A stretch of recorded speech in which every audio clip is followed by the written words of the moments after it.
exercice 22, un avion de 30,4 tonnes à vide est équipé d'un système de propulsion lui permettant d'atteindre une accélération maximale de 1,2 mètres par seconde carré pendant la phase de décollage, c'est-à-dire pendant qu'il est sur la piste en train de rouler, en fait, juste avant de prendre son envol.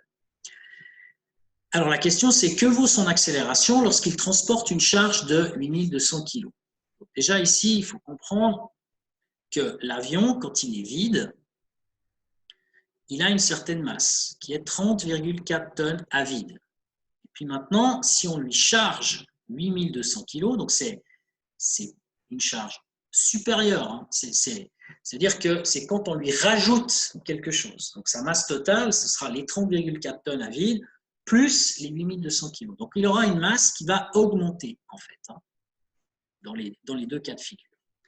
Alors, ce qu'on avait vu quand je vous ai présenté ce que c'est que la deuxième loi de Newton, avec le coup des petits exemples avec le footballeur qui tire un penalty, je ne sais pas si vous vous souvenez, mais il y avait le troisième exemple, c'était si on shoot dans un petit caillou, avec une masse petite, ou si on shoot dans un gros caillou, avec une masse grande, donc, quelle est la différence? Si la masse est petite, l'accélération est grande, on avait dit. Le caillou, il va partir fort. Et puis au contraire, si la masse est grande, l'accélération, elle est très petite, voire quasiment nulle, si le caillou, il est très lourd. Donc on voit ici que si la masse augmente, alors l'accélération, elle diminue. Ça vient du fait que dans la formule F égale ma, si vous avez la même force, eh bien, si la masse augmente, pour compenser, il faut que l'accélération diminue. Donc ici, c'est ce qu'on a. On a la masse qui augmente, puisqu'on lui rajoute une charge à cet avion. Donc on s'attend à avoir une accélération qui sera plus petite, c'est-à-dire une accélération plus petite que les 1,2 mètres par seconde au carré. Alors, calculons. Donc déjà, j'ai fait un petit schéma ici, comme dans l'exercice 19 que j'ai présenté tout à l'heure. Vous avez donc trois forces qui agissent sur cet avion. Il y a son poids, il y a la force de soutien de la piste. La force de soutien, je l'ai dessinée verticale parce que la plupart du temps, il y a quelques exceptions dans le monde, mais ce n'est pas vraiment des aéroports, c'est plus des aérodromes. La plupart du temps, les pistes de décollage et d'atterrissage sont horizontales, sont à plat. Ça peut arriver en montagne qu'on ait des pistes qui sont en pente, mais c'est relativement rare en fait. La plupart du temps, c'est horizontal.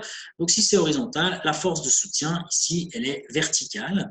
Et donc, dans cette histoire, comme tout à l'heure, dans l'exercice 19, le poids et le soutien se compensent en fait. Je peux l'écrire ça ici. P et S, poids et soutien, se compensent. Donc s'ils se compensent, il faut comprendre, ils s'annulent en fait, les deux. Ici. Alors qu'est-ce qui reste comme force dans cette histoire? Il reste la force de propulsion de l'avion, F, qui est la force de propulsion. Et puis, cette force, l'ensemble des forces, d'après la deuxième loi de Newton, l'ensemble des forces, P plus S plus F, eh bien, ça, c'est la cause. Et puis, l'effet, qu'est-ce que c'est? C'est de produire une accélération. Donc, on a ici l'accélération de l'avion qui est donc horizontale. Comme vous le savez, un avion, on monte dedans, à moins d'être James Bond, on monte dedans quand l'avion est arrêté. Donc au début, il a une vitesse nulle. Puis quand l'avion il se met à décoller, il a une vitesse qui est de l'ordre de 250, 300 km/h. Donc cet avion a effectivement accéléré sur la piste de décollage. Alors, comme je vous l'ai dit, le poids et le soutien se compensent. Donc dans cette formule, P plus S, comme ça se compense, c'est égal à 0. Alors, si vous regardez ce qui reste, il reste la force F égale ma. Donc, on en revient toujours là. Il y a une force, qui est la force de propulsion, qui provoque l'accélération de l'avion. Et donc, tout ça, ça, vous pouvez le mettre de côté, mais ce que je viens de dire, ça se résume à ça. F égale m fois A. Où F, c'est la force de propulsion, et A, c'est l'accélération de l'avion. Alors, nous, on a des informations sur si je reprends la donnée, nous avons des informations ici sur la masse de l'avion quand il est vide et son accélération quand il est vide. C'est un cas de figure. Alors, on va exploiter ça pour calculer ce qu'on peut calculer. Alors, ça, je l'ai fait là en dessous. Voilà. Donc, on va partir de cette équation là que j'ai écrite ici, F égale M1. Mais on va regarder ce qui se passe dans le cas où l'avion est vide. Donc, quand il est vide, il a une certaine masse qui est la masse à vide, qu'on connaît, 30,4 tonnes. Et il a une accélération qu'on connaît aussi, qui est l'accélération du 1,2 mètres par seconde carré. Donc, on peut calculer la force de propulsion, vu qu'on connaît la masse et qu'on connaît l'accélération. Alors là, je vais juste changer, je vais mettre ça en bleu. Ici. Ça, là, hop, je vais le faire en bleu. Alors, l'accélération quand il est vide, c'est 1,2 mètres par seconde carré. La masse de l'avion quand il est vide, c'est 30,4 tonnes. Évidemment, ces 30,4 tonnes, il faut transformer en kilos, sachant qu'une tonne, hein, c'est 1000 kilos. Voilà. Donc, on fait fois 1000, 30,4 fois 1000, ça fait 30 400 kg.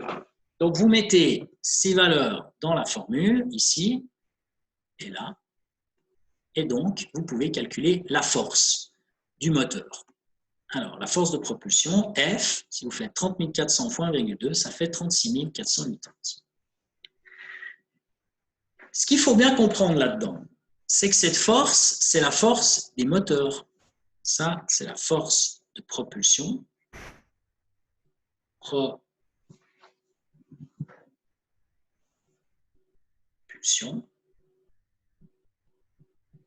Et ça, c'est la force qui est occasionnée par le moteur ou les moteurs de l'avion. Alors, les moteurs, ils ne savent pas si l'avion est chargé ou pas.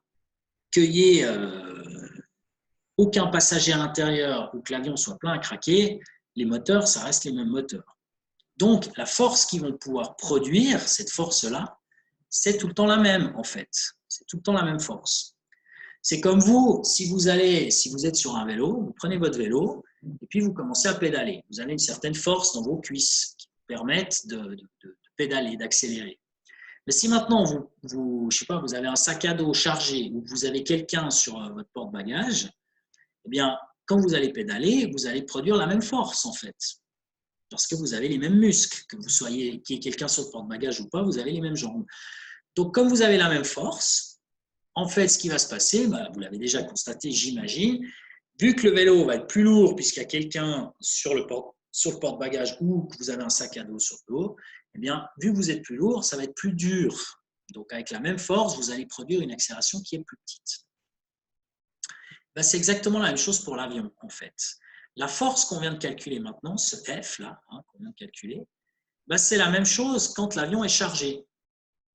Mais quand l'avion est chargé, il n'a plus la même masse. Donc, on a une masse différente. Et puis, donc, du coup, il y aura une accélération différente.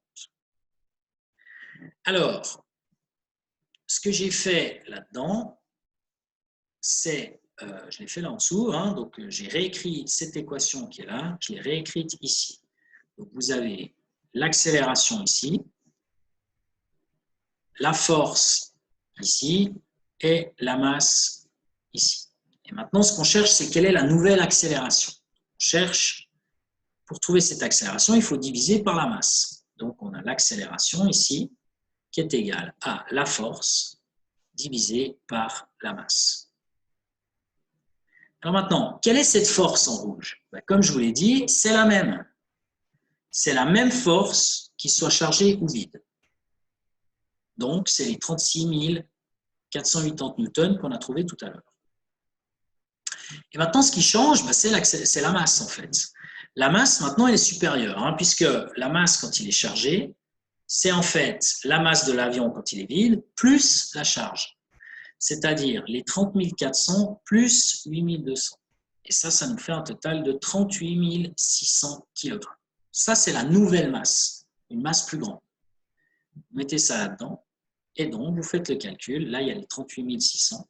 Et donc, si vous faites ce calcul, vous trouvez une accélération qui est de 0,95 mètres par seconde au carré.